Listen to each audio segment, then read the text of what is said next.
ulit. So wala kaming gig, kaya ito kasi ang problema. Itong halimaw box ko, pinapasok ng kasambahay natin. So ang ginawa ko, ilagyan ko ng ito, screen. Yan. Pakita mo nga sa malapitan. Yan. So, up and down para hindi mapasok ng mga kasambahay natin. Alam mo naman, yung maliliit. Pag nakapasok dito, delikado yung, alam mo na, phone ng speaker natin, saka yung wire. Ito, bumili ako sa Shopee ng screen. So yun, wireless. So ang ginawa ko, lumupis ako, yung una kong plano, ganito dapat. So parang pangit tignan. So ang ginawa ko, ito, nilagyan ko yung cover nila. So yung naggugunting sila dito ng screen. Yan. Tapos, spray paint. Yan. Tignan natin yung ginagawa nila dito. Pasensya nyo lang dito sa headquarters namin. Magulo. Ito yung mga FBT natin. Bag lang para mabilis i-transfer. Ito. Ito yung mga boys natin. Yan. Ito yung sample niya. Ayos naman. Ewan ko lang kung may pagbabago sa tunog kasi medyo parang may air resistance eh. Ayan. So dalawa natin tapos nyo. Pangat ko na to. Ayan. Ito hindi pa nalagyan sa gilid to na. Yan o. Ito wala pa. Makas din pala to. Net.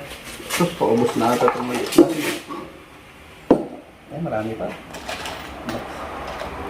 Doon pa tayo dito. So, nandito yung mga natin. Rompa. Tapos ito yung mga ibang halimaw. Bali, 12 ang halimaw box natin. 12 din yung FBT 15 inch natin. So, ano ba yung consideration dito? Yun lang kung magbabago yung power kasi medyo covered na siya. Ang kainaman naman dito is kahit hindi makapasok dito yung medyo malaking insekto. Pag gabi kasi, pag may ilaw at umuulan, diba, pag maraming insect na-attract ng ilaw, matapon dito, papasok doon. Ang delikado lang dito yung foam, poprotektahan natin. Number 1 na kalaban natin talaga is, alam mo na, kasambahay. So hindi ko sasabihin kasi baka kasi yung ibang halimaw box natin, kinagat na dito eh. Yan. Yung mga nasa loob ng sasakyan dito, kinagat dito. So maaring pumasok mga yun. Tapos ito nga, lahat ng halimaw box ko ay powered. Pakita ko niya. So dito sila. So meron siya, ang tawag dito, pole stand, corners, saka caster para mabilis mag-transport. Tapos may naka-standby na power amplifier module. Para pag indoor, ito lang yung gamit ko. Pag outdoor, itong gamitan ng power amp, dito kayo papasok sa speaker na ito. Kapag walang power ito, naka-off naman yung relay sa output. So hindi papasok sa power module yung kuryente. Yan. Tapos ito, kung mapapansin nyo, dito, ginamitan ko ng bolt and nut. Kasi pag screw lang natatanggal eh. Pag bolt and nut, talagang matibay ito. Stable. Ang kagandahan din ng halimaw box, kahit mag-stock ka ng 6, tatlo, hindi, kahit wag ka nang gumamit ng ratchet kasi hindi ma-vibrate yung halimaw. Yun ang advantage. Kaya sa mga setup ko, 2 patong tapos mid-high, ayos lang. So ayan, busy sila sa paggawa. Pakita mo yung pag-install nila para makita ng mga ka-sounds natin.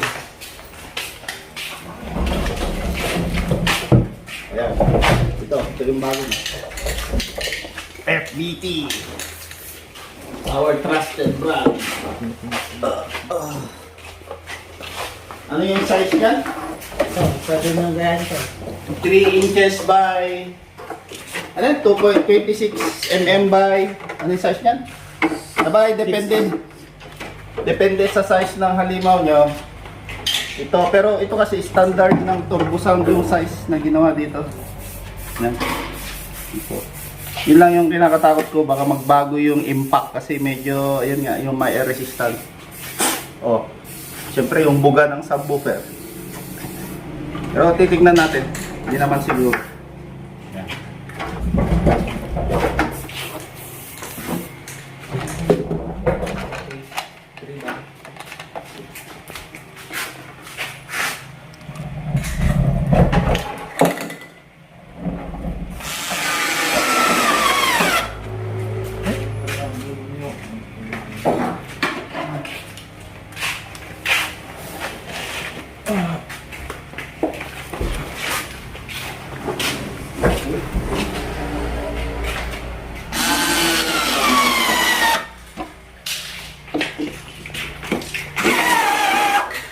Ganun lang mga kasolid.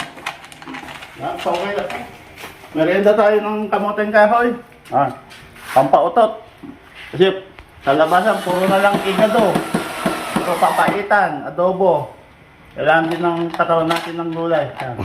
Ayan yung nagtatrabaho, master nigga to. Kwento, Rock Survivor.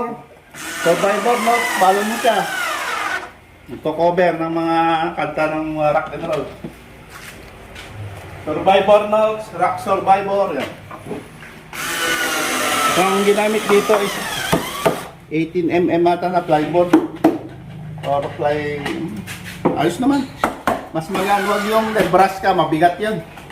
Ito, nilagyan ko pa ng rubber footing. Bolt end nut ang ginamit ko para matibay. Yan.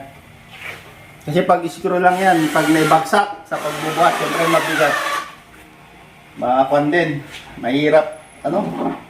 Iiwasan yung mabagsak. Yan. Talagang bolt and nut para matibay.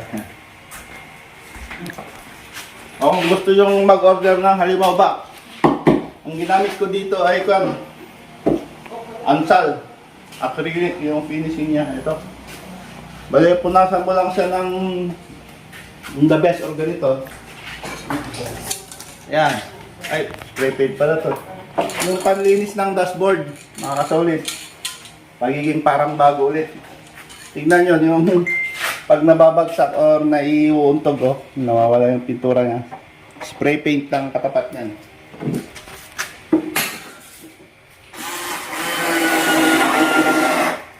So, that's it mga solid. Sa susunod na video.